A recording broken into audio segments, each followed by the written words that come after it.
All right. So what's your Halloween memory? Well, I actually have a couple now too, now that we're sitting there talking about it. Right. So I wasn't very old. I would say I was probably maybe 7 or 8. Okay. And I had to stay home from school. And my oldest brother was around, so I stayed home and he watched me. And it was like, hey, I'm going to go. And this is like when you rented a movie. Oh, like an actual VHS. You had to go to Blockbuster? He's like, oh, I got some, Scott, everybody's met him in episode 3 or right. whatever. Scott was a great interview. Yeah. And he was like, hey, I got this movie. It's called like The First Power. I believe it was The First Power. And I'm like, oh, okay. I'm just a little kid. Right. And it was like week of Halloween. Oh, so I wanted to get well. So I go back to school so then I could go to trick or treating. You're like, I don't have 104 degree temperature. I'm okay. Never mind the smallpox. Right. Fair enough.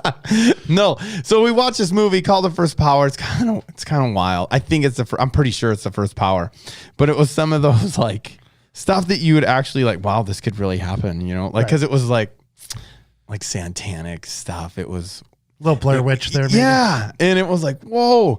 And then all I remember in the movie where the bad guy who was, running around getting people and all that kind of stuff was, he was like satanic guy or whatever. And the cop got him on the building and then he stood on the end of the building and he goes, see you around, buddy boy. And he jumps and then lands on his feet and runs off. And I was like, oh. Wait, so you're 7. How old's Scott? Scott was probably 17. Oh. 17, 18 probably. Bad big brother. But I was like, I believed it. Like, oh, how did that guy do that? Right. It didn't mess me up, but I had like bad dreams for like 3 months. Like the guy like really existed. I could really do that. And I was like, that Halloween was horrendous because people were like, it just kind of just freaked me out. So I was like, whoa, I'll never forget that. That was the scariest show I've ever experienced because I was probably young. We had this tree. Like I lived on Willow Lane and it went that way and around a mountain, or not a hill. It was a hill down. And after I saw King Kong the first time, I would get up in my window. I had a second story window. And if I looked out the window in the dark, there was this gigantic tree down the road in the dark that I swear to God was King Kong coming to get me. Well, you never know. Drove my parents insane. Maybe it was. I won't be able to sleep tonight. King Kong's coming. All right, what's the second one? The happy story is we lived out in the country, so we didn't have many homes around us. So what did we do as country kids? We went to the city with our pillowcases. Oh. So our dad would usually take us and we would go right into the smack dab of Bismarck city center. We'd grab our pillowcases and then we would go to as many homes as we could in 2.5 hours and get as much candy. Wait. And I always loved it when people were like, hey, you kids from the neighborhood? Yeah, we're just a couple blocks down. Yeah. About 30 miles.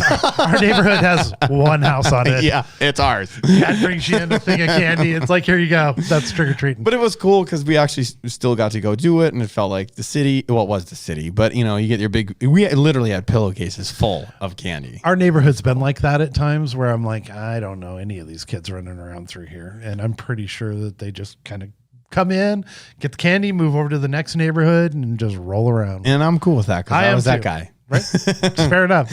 I wanted to get as much candy as I could possibly get at that time. So, Jared, how can these fine people find us? Fine people find us? Yeah, get them in there. They can find us on the fine iTunes and all your other podcasting sources.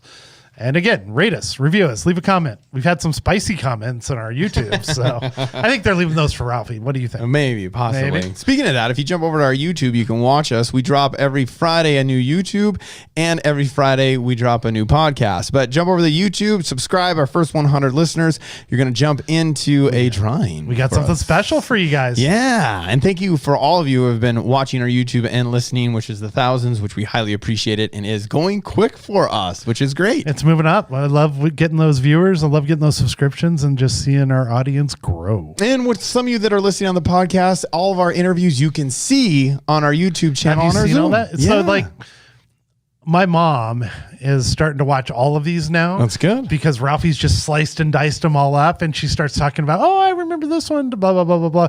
So she's seeing them in content that is biteable. I guess is what I would say. Yeah, absolutely. And then two, like when you're on the YouTube channel, you can see in the details to say, hey, this is at 30 seconds. The updates at this, the headliners at this, that. or like you can just get it when it pops up. I feel like I have to watch it every time it pops up on my thing. I'm getting tired of watching us though. Hit that subscribe button. Hit that subscribe. That's what happens. You get a notification of every time we put something new out. Yeah, it's a good one. And Ralphie's doing it. Yeah, buddy. Hey, if you like what you're about to listen to here, this is our boys, the Quaker City Night Hawks. But you know what? Here's to you. Here's to me. You know the rest. And we are